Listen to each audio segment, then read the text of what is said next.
Maybe here, maybe in where? Mr. Hellman's room. Okay.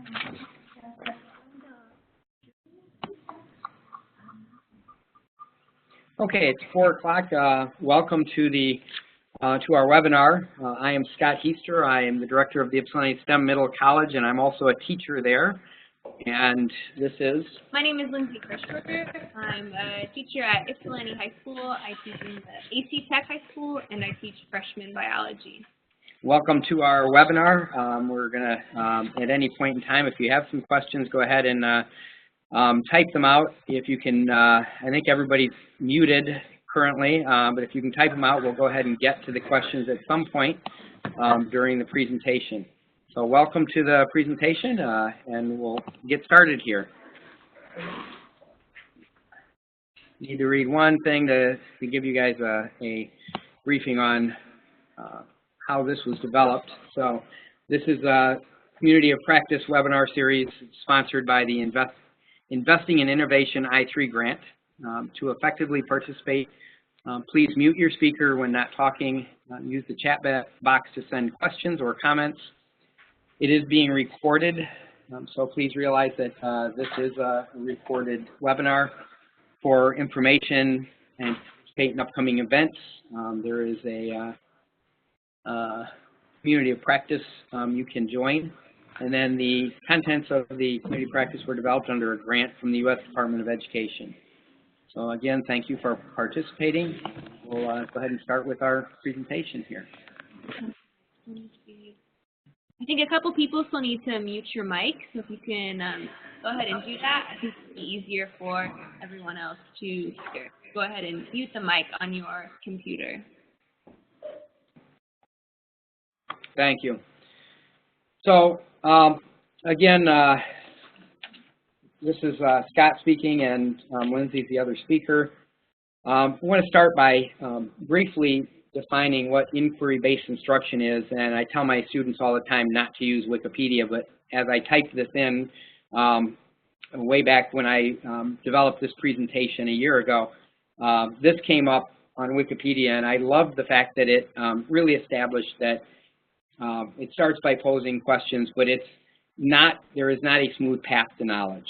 And so that's kind of where we started with this whole project that we started working on with based upon work that we've done at the middle college, because we are really structured around inquiry-based instruction.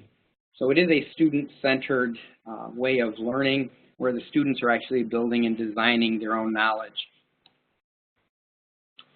Scott approached myself and 2 other colleagues last year, and he asked us if we wanted to be a part of a project. He told us that the project entailed designing an inquiry-based project for our students. We knew that we would be able to work together.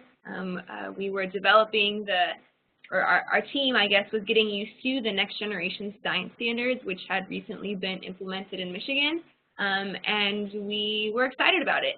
He basically just asked us if we wanted to be a part of this, and I personally enjoy the colleagues that I work with, so I was excited about the opportunity to work together with people to design this project for our students. And within the team, we had 3 teachers. There was a male teacher who was his first year of teaching. We had a female teacher, Kathy, who was actually a part of the STEM Middle College, who had experience with inquiry and had been teaching for about 9 years, and then myself, who at the time I was a second-year teacher. And we were designing this project for our biology students.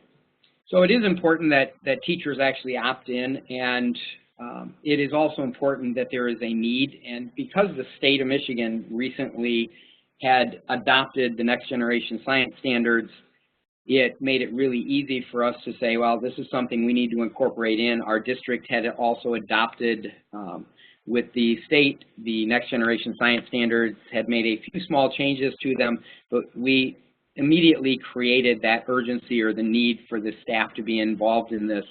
And so those are kind of the 2 ways that we built the team. Part of my job at that point was to address the urgency and to engage the staff in some relevant conversation. And so I had through building the middle college, had designed our teaching practices around the Wiggins Understanding by Design and around inquiry-based instruction. So that was because we had experience there and our students were achieving a relative amount of success in a fairly quick time, we decided that we wanted to spread that. So I want to give you a little bit of background about our school. Our school actually has 3 high schools that exist within one building. So the middle college is its own high school, and then the school that Lindsay is from is AC Tech. It's an arts and communication technology school. It's the more traditional and bigger school. But we wanted to engage all of those teachers within the 3 different schools in this project so that we could spread the success that the middle college was having. And I would also say that being a new teacher and working with another teacher who was his first year, we were really excited about the opportunity to work with Kathy, who is a science teacher in STEM, because we knew that she had success, doing inquiry projects, and that we would be able to work together and learn from her when it came to designing this project. So on screen you'll see the strategic initiative and vision. It was really based around designing an inquiry-based project so that teachers could kind of really embrace and get into their classrooms the next generation science standards. We were keeping within the Common Core, which was one of the state of Michigan adopted curriculum measures, and so it created, or the need was created, and it allowed us to get to that need. I had this in mind, and I knew this and kept this strategic initiative and vision in mind as we were going through the process. The team didn't necessarily have this in front of them all the time, but it was my way of keeping my eye on what we were doing, so I continued to come back to this strategic initiative off and on. And Scott definitely did talk to us about the goals of the project. Like I said, we knew that we had to design an inquiry project for our students where they were making multiple iterations on a model. We also knew that there were some funds available to provide resources for the project that we designed. And it was nice, too, because the grant provided us to receive a little bit of compensation for the time that we were meeting after school. We weren't doing these things for the money, but it's always nice as a teacher when there is some reward for all the hard work that you're putting into it.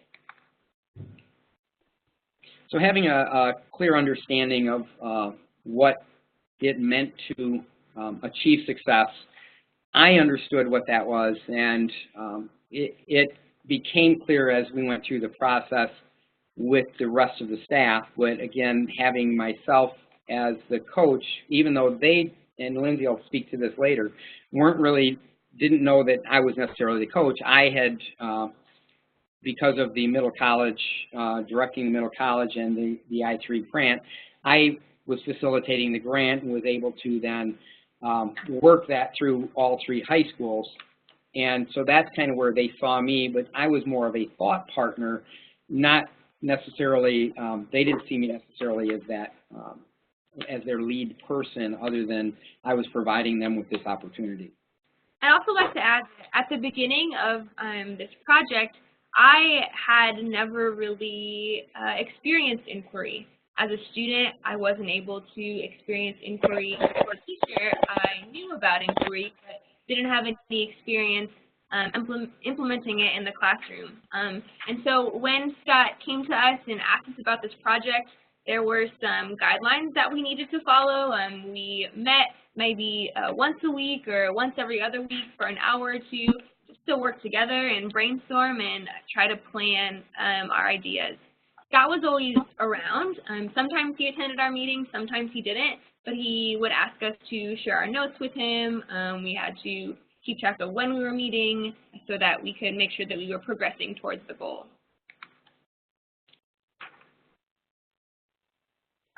Also, it was important that we were to celebrate each layer of success when we were doing this. We definitely built stronger relationships. I got to know my colleagues a lot better. I always think that more heads are better than one, and it's always nice to be able to have time to collaborate with your colleagues and work together. And as this project started out, the first ideas we had involved more of a traditional lab approach. We were putting our heads together and we were thinking about what could we do that our students would enjoy, and we thought about some fun activities, but not really things that were inquiry related. We have a question that we can pause for a second to address. Sure, so the question was, what was the hardest thing about mentoring for inquiry or implementing an inquiry project? So I'm going to finish real quick talking about the layers of success, and then we can speak about what was one of the hardest things about mentoring and implementing this project. And maybe some of that as we go through, I think we'll probably address some of that because we get into some of the frustrations that the team actually had. And one of the things that, and I'll interject this, this in my brain was started as an inquiry process with our staff. So they were actually undergoing, so I was taking them through the whole inquiry process. So as they ended the process, they reflected back on it and realized that, geez, we just went through what we're going to be asking our students to go through. So I took them through much of the same process that they would then end up taking their students through. So a lot of their frustrations, when students had those frustrations, they would see or would recognize those frustrations. And when we talk about honoring the work of the participants, I think it plays to answering this question as well. As myself and my colleagues were sitting there trying to plan this project, we had ideas, but they, weren't always the right ideas, and Scott would come in and we'd be really frustrated about not knowing what to do, and he would never tell us we couldn't do that or yes, you should go that way. He would just ask us questions, and those questions helped us to think about the purpose behind why we were doing things, and like you mentioned, afterwards realizing going through this process that the implementation of this project was really what my students were going through as well. Yeah, and that's where I recognize that early on the teachers were developing what they had experience in. They had experience in doing recipe labs, and so that's what they were developing. So it was my job not to downplay that, but to honor that work because that was where they were at the time. So then it was my job to ask questions to refocus them, and we've really focused on, some of the team had been working on metacognition through the summer, and so I was continually asking them, what do you expect right now your kids to be thinking about as they're going through this process? And that directed them to dig deeper and actually eventually come out of the recipe lab into the giving the students more of the responsibility for coming up with their own answers and constructing their own knowledge.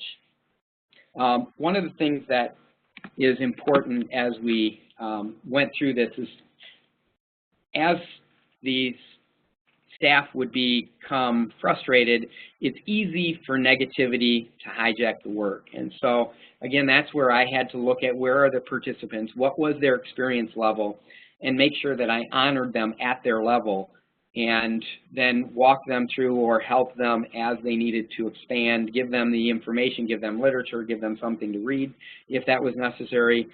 But a lot of it really came down to the questions being asked and recognizing where they were, honoring where they were, and then allowing the conversation to kind of grow from that point. One of our rules in the group was to not use the meeting or for negativity, to not come in and just complain about students. And then I have a rule of my own that I never use email for anything outside of informational purposes, because you don't know how the person is reading it. You don't know if, they're at home reading it and they just had a fight with their spouse. You don't know what their state of mind is. So one of the things we did was never used email for anything in terms of complaining or, to show your frustration, but would be to set up a meeting or would be to set up a time to have conversation. And one of the things, too, is that as a participant, as somebody planning this project, it really helped us to have specific outcomes and to have goals to accomplish. Scott gave us some deadlines along the way of things to accomplish for the project, and having those things to focus on helped us to stray away from the negativity and to keep focused on the positive.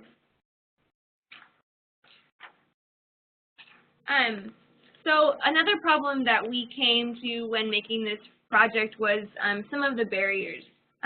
Like Scott, like we've mentioned, the first idea that we had involved some Wisconsin class plants. We, wanted students to design a lab that discussed how they were growing and that sort of thing, and it was a recipe lab that we were familiar with.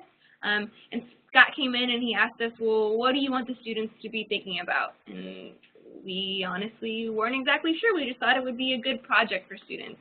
And he really challenged us to think about why were we doing this? What did we want the students to be going through? And that helped us to come to a much better idea for our project. And really, looking back on what occurred through this, we were frustrated as teachers trying to plan this project, and Scott would come in and ask us questions, and sometimes it made us more frustrated, and sometimes it helped us think deeper and move forward. But looking back on it, I realized that I now knew how better to assist my students as they were going through this process. I had experienced the frustration of not getting the answers, because there were often times where we just wanted Scott to tell us what to do. Tell us the project, tell us what we should do, please just give us the answer. He never would. He would always ask us questions, steer us in different directions, help us to think deeper, but never give us answers. And that's how my students felt when carrying out the project. They wanted me to tell them what to do, and I now knew how to ask them questions to deepen their thinking because I had experienced it with Scott. And again, I kept going back to the strategic initiative and vision. I kept posing questions that made them understand that where they were going wasn't necessarily an inquiry-based project. How does it relate to the next generation standards that we were trying to implement? So that was kind of my job, was to keep that, our eye on that. And then also, I love the quote here by John Kotter, is the innovation is less about generating new ideas and more about knocking down barriers to make those ideas a reality. I really viewed that as my job, was to help knock down the barriers, but not to give answers. And I think as a facilitator in an inquiry project, it's important that we realize that we aren't the answer person. We are there to help remove barriers and to move them forward. And again, we go back to honoring all voices, and you've heard me say that a number of times, honoring their experience, honoring the participants, but giving them a chance to grow. And if we're not honoring where they're all at and honoring all of the voices and their struggles, then it becomes really difficult for us to move them forward, because they get kind of bogged down into negativity. And so letting them, again, building an experience where they could understand what their students were going to be going through, so they could support their students because they had a vision or a feeling, they understood what it felt like to be in that situation where they were wrestling with questions with each other and were digging into deep conversation, made it a lot easier when their students started doing the same things. And oftentimes, as a teacher, thinking about how my experience was as a student, I just wanted people to give me the answers. I wanted to know what's the right answer. I want to write it down, turn it in, and get my grade. That's how I perceived education as a student. And going through this process helped me to realize that, Scott just telling us what to do didn't really cause me to have any investment in it. Scott telling us what not to do was just a discouragement to me. So even though there were frustrations throughout this process, the frustrations really helped me to become more invested, to want to think deeper about this, to want to make the best project that we could for our students. And part of going back and looking again is the coach's job, and Lindsay will speak to this, that fact that I never presented myself as a coach to them. that I was a colleague. I teach half-time, so I'm actually with my staff, even though I run the middle college, I'm seen as a teacher first. And so I think it was important for them to not necessarily see me as the sage on the stage, the person with all the answers to all the questions. And part of my job was to recognize where they were, where the participants were, where everybody was in terms of their experience level, and then to help knock down those barriers. And then the next thing would be to come up with the questions that could help drive the conversation in the right direction. Because the conversation in the meetings, that's where really, that's where the learning happened. So their thought process through the questions that I asked allowed them to really get a deeper understanding of what the students would be doing and what the students would be thinking. And I kept bringing them back to, what do you expect the students to think when you give them that activity? And if you don't know what the students that are in front of you are supposed to be thinking about, then it's probably not a very relevant piece of paper or question or whatever it is that you've presented them. And so it was always one of my questions was, what do you want your students to be thinking as you give them that? So that they could continue thinking about the process and also thinking about what they really expected students to think about, rather than just giving them paperwork or giving them something to do just as busy work. So talking about getting a team unstuck, there were, like I've mentioned, there were often times where we were frustrated, we didn't quite know what to do, and Scott definitely presented himself as a thought partner. Scott has been teaching for over 2 decades. I have been teaching for less than 5 years, and I think it could be easy for someone in Scott's position to sort of be on his high horse, to have all the answers, to be this coach and I'm the coachee. But it's important that you understand that Scott has never used the term coach or coachee in conversation. He's always been somebody who is available. He's been someone that I could always go to ask questions about. He's never closed his door and say, don't come around, I'm busy right now. He's always provided time. And having that relationship, knowing that when we were frustrated in this project and when there were difficulties, he was putting us through those things for our benefit. I knew that he always had our best interests at heart. And so for him to be sort of a colleague, a much more experienced colleague that I could come to, really helped to make the whole project and this whole process a lot easier. I think that if I were to see him as somebody, as my boss or as somebody over me, then I wouldn't be as likely to come to him and say, I need your help, we don't know what to do, can you help us? But because he is a humble person and presented himself as such, he was really a partner, like it says, a thought partner in our work for this project. So and I think that's important, the whole thought partner thing is important when you're coaching, but I also think within an inquiry project. I think the teacher's job becomes a thought partner in a inquiry-based project, where I was asked as a coach to challenge the thinking of the staff that I was working with, and as teachers, as facilitators, we are thought partners with our students, and we are challenging their thinking. We are causing them to change their paradigm or their assumptions, and that's part of what inquiry is about, is developing thoughtful projects that can challenge somebody's thinking and change their way of doing something. And again, your Barbara Stanny has the quote there that has information or a way of thinking that provokes you to innovate or otherwise leads to value creation in your business. And that's really what the goal is being a thought partner, is changing the way somebody is thinking. You're causing them to really think deeply, have deep conversations. And when you can do that with a staff or with a group of students, then I think you've really changed the way you're teaching and the way students are learning. I'd like to take a second real quick to talk about what our project ended up looking like.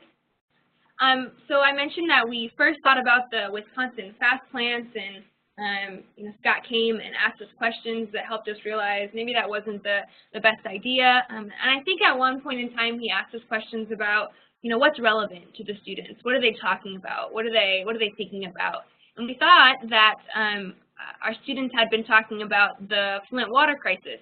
Maybe you're aware, maybe you're not, but Flint's a city, about 45 minutes, an hour north of where our school is, and there was a problem with the pipes, and there was lead in the water, and it was making the community unsafe and made national news. And I believe our basketball team was traveling to Flint, and they were all making jokes, don't drink the water, don't drink the water. And so it came to me that, this is something that our students care about. This is something that's, important to them. And so my colleagues and I were able to develop a water filtration project, and we made a hypothetical Ypsilanti water crisis, which is the city our school is in, and students were posed with this task to design water filters to remove the pollution, which in this case was the turbidity or the cloudiness of the water, to make the water clean again. Students were divided into teams. It became a competition. They were environmental engineers who were designing this filter, and they were going to present it hypothetically to the city of Ypsi to hopefully they would buy their model, and then they could use it in our city. So students were really excited about the project. They were building things. They had a budget of $50, so they could only use certain resources, and they had to measure, collect data from their water before they filtered it, after they filtered it. And it really became one of their most favorite things they did all year. So again, going back to the coaching practice, reflecting what was going on in the classroom, this is the inquiry-based modeling, where you have a strategic question. The team that I was working with, we started out with, the goal of, that became the strategic vision for Lindsay and Riley and Kathy's project. The Flint water crisis became the driving question, or the way to develop the strategic question.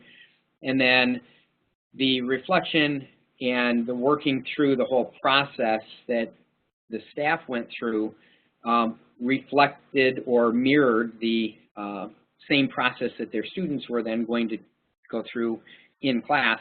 And the most important thing in all of this work, again, is, and it goes back to, I've mentioned, honoring their work, honoring where they're at. We're doing the same thing with our students, making it safe to be wrong. Making mistakes is part of engineering, and the Next Generation Science Standards have engineering concepts in every single grade level across the standards. So creating that situation that was real life, that we were allowing students to have deep conversation about something that was meaningful to them, and we made it safe for them to develop things to be wrong. So the staff that went through that process went through exactly the same process as they then were going to be taking the students through. And our students actually, they had an opportunity to reflect at the end of the project. We asked them things about, what did you gain from this? What can you use in the real world? And almost all the students said that they felt like they could make a difference in the world. They felt like they knew how to take a problem and solve it. They felt like they knew how to better work in teams.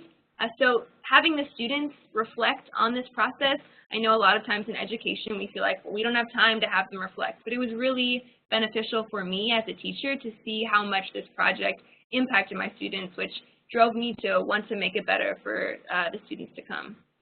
So once the project kind of got developed, then I helped support the project in a number of ways. And as a staff, we've had a really good situation so far that we've been able to do a lot of co-teaching through my career. So I was able to go into Lindsay's classroom. She invited me in to her classroom, and I was actually able to sit. And in the case where I went in and she was doing the work she was doing, was introducing the project, I didn't co-facilitate. I actually went in more as to script tape the class record what was going on, what she was doing, what the students were doing, and then afterwards we sat down and went through and talked a lot about the same things we had talked about as we went through the whole process through the year. And so I'll let Lindsay kind of talk about what it kind of felt like through that process. Sure. So I asked Scott to, my colleagues and I had worked so hard to make this project. I wanted to know from someone who was experienced, am I carrying it out well? Am I doing it justice? So he came into my class and sat in the back of the room, had his computer out, and was just typing away.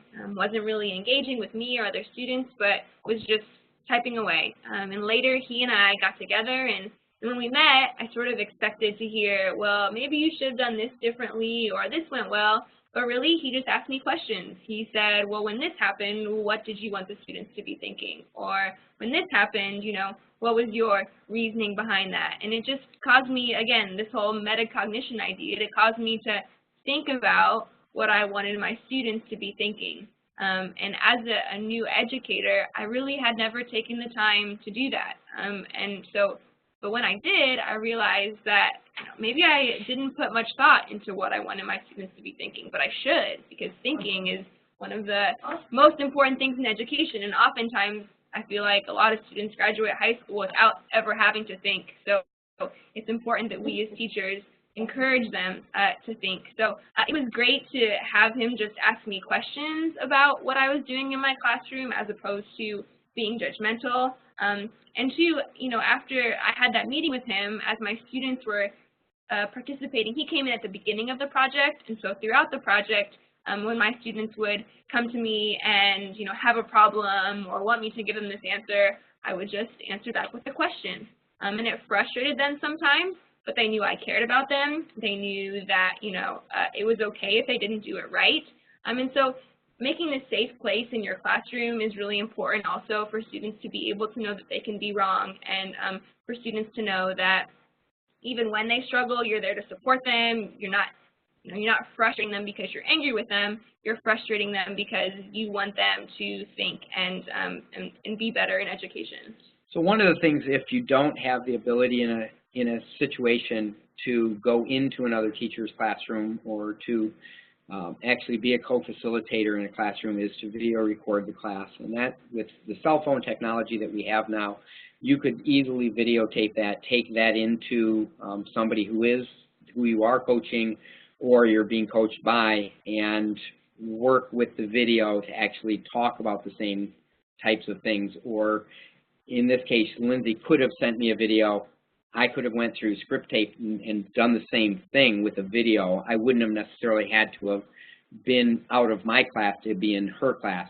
But because of the situation we have with our two schools, we're on a different schedule, so I actually was able to go in without having to leave my students or my position to do that. And then last part of this, and this is the same thing with an inquiry project, is to reflect on what you've done. And if you're doing a engineering type project, your reflection then looks at where you are and takes you right back up into the cycle. For us, with the staff, the reflection was so that they could kind of do the same thing as they move forward into next year. And the kind of cool thing for me is the fact that we started this thing a year ago. We're now over a year. They implemented this project in the spring, and the start of the school year, they partnered with another group, and I'm going to let Lindsay kind of talk about where they went after she talks about a little bit of the reflection. But this project has kind of jumped off into something bigger than what we ever thought it would. Sure, thanks. So when we were finished with the project last year, I should maybe take a side trail for a second and talk about how, because my colleagues and I were the ones who developed this project, we got together over the summer and worked to make the project better. And when I was reflecting about that, us getting together and talking about how to make it better, I realized that if Scott would have come in and said, you are doing a project about the Flint water crisis and your students are going to build water filters, I probably wouldn't have been sitting there with my colleagues in the summer working to make it better, because it would have felt like something that was forced upon me, that I was told I had to do, and oftentimes, I just put that away and I'll come to it next year when I get there. But because my colleagues and I went through this process, it was really our project. We worked hard to design it, and we wanted to make it better. We felt proud when our students reflected on how great it was, and we felt ownership when it came to our project, just as our students were really proud of the filters they made. And last year in the spring when we did it, I took, I think, 5 of my students, and we went to a community forum at Eastern Michigan University, and the students talked about the project. They talked about what they learned about their community, and basically how they felt like they could solve problems. So they felt empowered, we felt empowered, and we took the time to reflect on the project. And when reflecting on it, we realized that, this whole hypothetical Ypsilanti water crisis, wouldn't it be much more meaningful if we could get involved with some of the organizations in the community and talk about real problems that are facing our city. And lots of times in education, a project went well, and so we just do it exactly the same next year. But we realized that, if we continue to ask ourselves questions, and if we can continue to reconsider and relook at things, we can make it even better for our students. So we partnered with an organization called the Huron River Watershed Council. We went to the Huron River that runs through our backyard. We had volunteers throughout the whole community teach our students about different parts of the stream and different pollution that was plaguing it, and students really felt like they were making a difference in their community with this water filter project. I also learned some lessons this year. Last year we did the project in the spring, so I knew the students a lot better. This year it was a bit more difficult. I hadn't quite developed those relationships with the students, and there was some struggle with them being wrong. They didn't really quite trust me yet to know that I had their best interest at heart. So I think that I have definitely learned that when you develop a project or you have something that works well, the best thing you can do is to take that time, which is oh so precious when it comes to teaching, and really think about what can I do to make this better, because I'm really glad that we were able to partner with that the Huron River Watershed Council and also Eastern Michigan University, and I know that we can make the project better for next year.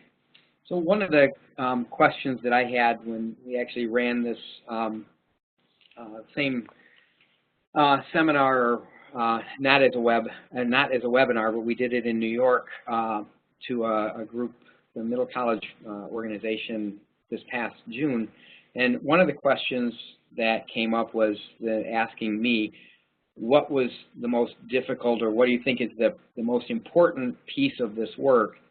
And I probably will go back to the honoring where the participants are. You can't force something on somebody that doesn't have an understanding of where you're going. And in education, I kind of call it the curse of knowledge. Oftentimes we feel we know something because we went through it as a student. Oftentimes with a project, you say project-based education, somebody will say, oh yeah, I've done a project. And they're using what they did maybe as a student, and so they've got that level of understanding. And if you don't honor where they're at and recognize where they're at, then it's very difficult to engage them in meaningful conversation and move them past that, because you're not honoring their voice and where they're at currently. I think that's probably one of the biggest things that I think is important from a coaching standpoint. And again, not being the sage on the stage, not having all of the answers, but allowing them to kind of move through the process at their own speed and get to the point where they were. And if last year, if the best they could have done would have been a traditional lab where students were doing a lab with fast plants and that's where they were, then that would be the starting point for this year. But it wouldn't be wrong. It would just be that's where they were and where our staff was at that point in time. We just like to say that we encourage, if you're a teacher and you're trying to encourage inquiry-based instruction with your students, take small steps. Don't give your students the answers. Ask them a question instead of giving them the answer. Or maybe you're a coach like Scott and you're working with other teachers. Challenge your teachers' thinking. The more that you can work towards thinking deeply, the more that you can work together with colleagues and students, I think the better off we'll all be in education. And again, my process with the coaching really was to mirror what we were doing. So I had a guiding principle that was guiding me, which was to give the staff a experience that they would be able to take to their classrooms and allow them to understand the frustrations that their students were going to be going through, so that it would better enable them to be thought partners with their students. And we have a question here. And if you have any other questions, we have some time left in the webinar. If you have any questions that you'd like to ask us, go ahead and send us a message on chat, and we'll try to address some of them. You want to go ahead and read that? Sure. So the question says, listening to your description of teachers thinking deeply and creating and recreating rethinking reminds me of the student reaction when they are asked to think, analyze, experiment, and create, and sometimes fail. Teachers often want a pre-packaged strategy, protocol, or curriculum, but this method, though harder, seems to yield really more authentic results. And I can say from definitely doing those recipe labs with my students, we extract the DNA from a strawberry, which is very step 1, step 2, step 3, versus this sort of project, which took more time but allowed the students freedom, definitely, one, I honestly think changed their lives forever, and two, gave them confidence in their education. The students left knowing that they could solve problems, which is much bigger than a science classroom. And the students left knowing that if they put effort into it, that it's okay to be wrong and they should keep trying. And DNA from a strawberry is cool and neat, and maybe they'll remember it for a month, but the experience these students had with developing something that makes a difference, with working with their classmates for a greater cause, with being challenged to solve a problem and eventually succeeding was definitely, I think, life-changing. And the one kind of beauty of doing an inquiry-based project is that you can go across a number of different curricular areas. The Next Gen Science Standards, they were able to hit a number of the standards in the life sciences along with the engineering processes, and then the reflection, the writing that took place, it lets you are allowing you to hit some of the Common Core standards that our school has adopted. So it really allowed for a much deeper level of learning from the students. But that isn't to say that there aren't times where teaching a student to do a recipe lab isn't important. Mm-hmm. Having that as maybe a first step, or as long as you, again, I go back to my teaching staff and what is the reason that you're doing this? If you're doing this to give the students a chance to think deeply, then oftentimes a recipe lab is maybe the best way of doing that. If you're teaching them how to use equipment, how to manage time, how to manage or read a recipe lab, making sure that they're responding to specific questions, I mean, it's certainly fine, because there are many times in our lives that we need to follow procedures. And so teaching students to do that isn't a bad thing. It's just this is another way of teaching in a science or any classroom at a different level of thinking for students. If anybody has any more questions, I guess you could unmute your mic if you'd like, or if you want to send us a chat. We have some time left to answer questions.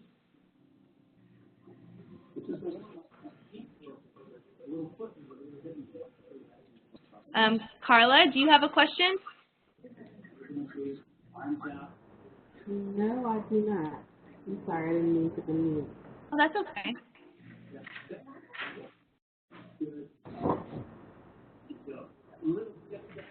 Mm-hmm.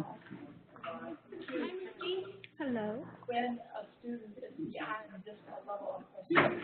So we had a question. We have a question here. I don't know if you can hear the question. It's actually somebody that's in our studio here. So if you want to repeat it maybe louder. Did you learn in the lessons about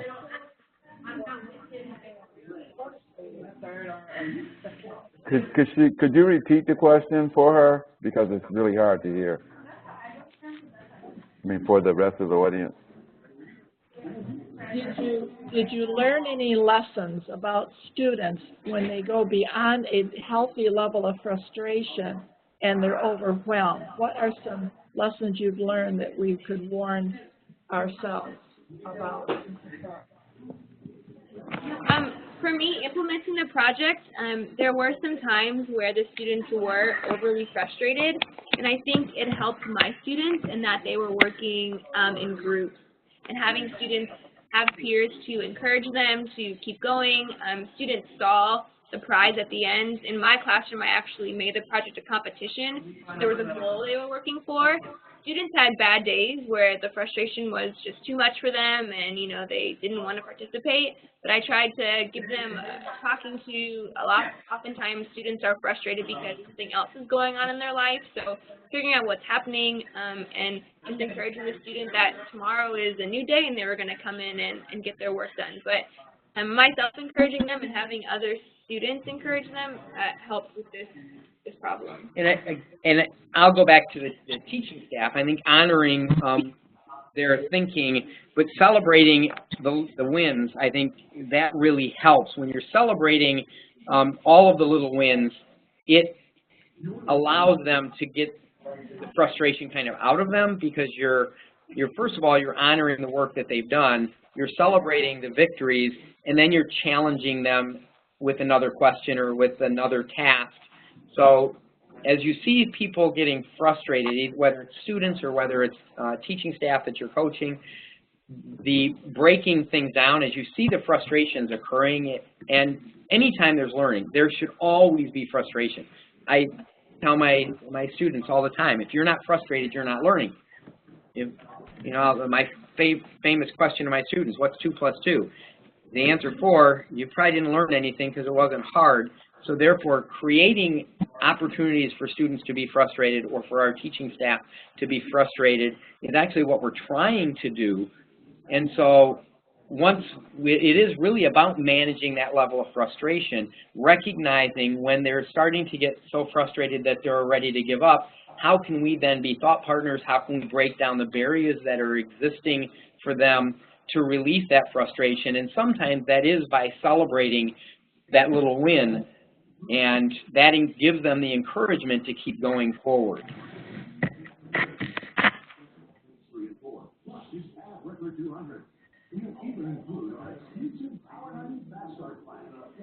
Does anyone else have any questions or comments?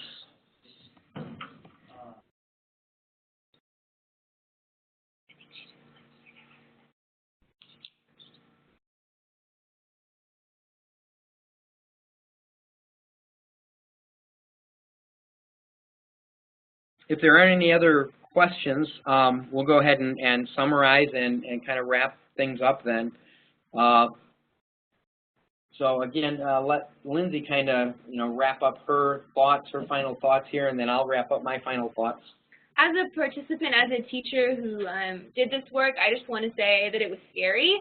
Not knowing what we were doing, working with other people, not being sure if it was going to be successful. It's scary work, but I definitely would say that the risk or the gain much more outweighs the risk and the scariness that I was feeling. To see students even this year come up to me and all want to help with, I probably had 5 former students come in and help with the water filter project because it was just such a big deal to them. Giving students this freedom, challenging their thinking. It was frustrating in the moment, but because they were able to figure it out on their own, because of them being able to work with their teammates, I think it was really just a life-changing experience for myself. Honestly, now knowing how to develop inquiry projects in the future, now having some tools in my toolbox about how to handle this sort of thing, and for my students. And as a coach, again, I felt it was important to take our staff through the same things that they were going to be working with their students. In other words, I felt it was important that they had the same experiences. So when I had them work on this and work through this, I created a very similar scenario to them. They had the strategic initiative and vision that was given to them. That was the first part of their inquiry, and then they were taken through the inquiry process with support, with me honoring their work, with me doing very similar things that to them that they would be expected to do with their students, and for them having the student, the thinking that would be the same or similar to what their students would be feeling or going through, and continuing to remember as a teacher, as a coach, that it's important that whenever we're asking anybody who's in front of us to do something, we understand what it is we want them to be thinking. So we've got that metacognitive thought process in mind for anything that we're doing. So thanks again. We hope that you enjoyed our webinar. I believe, do they have our email addresses? Or maybe we have your email addresses. I think we will get email addresses. We'll send out something if you have any questions. We can send a chat to you, maybe send a chat that has our email address in it. So we'd love to hear from you if you have questions. Oh, yes. And this is recorded, so you can view this again.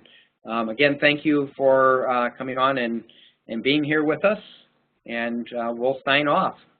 Yeah, thanks a lot, you guys. And you can get the recording tomorrow at the Community of Practice website. Thanks, you guys. A very good workshop. Thank you. We're going to send everybody the email right now, our email addresses.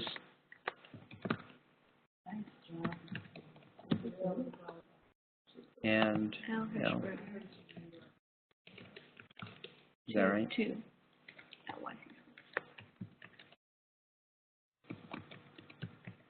Correct? Yep.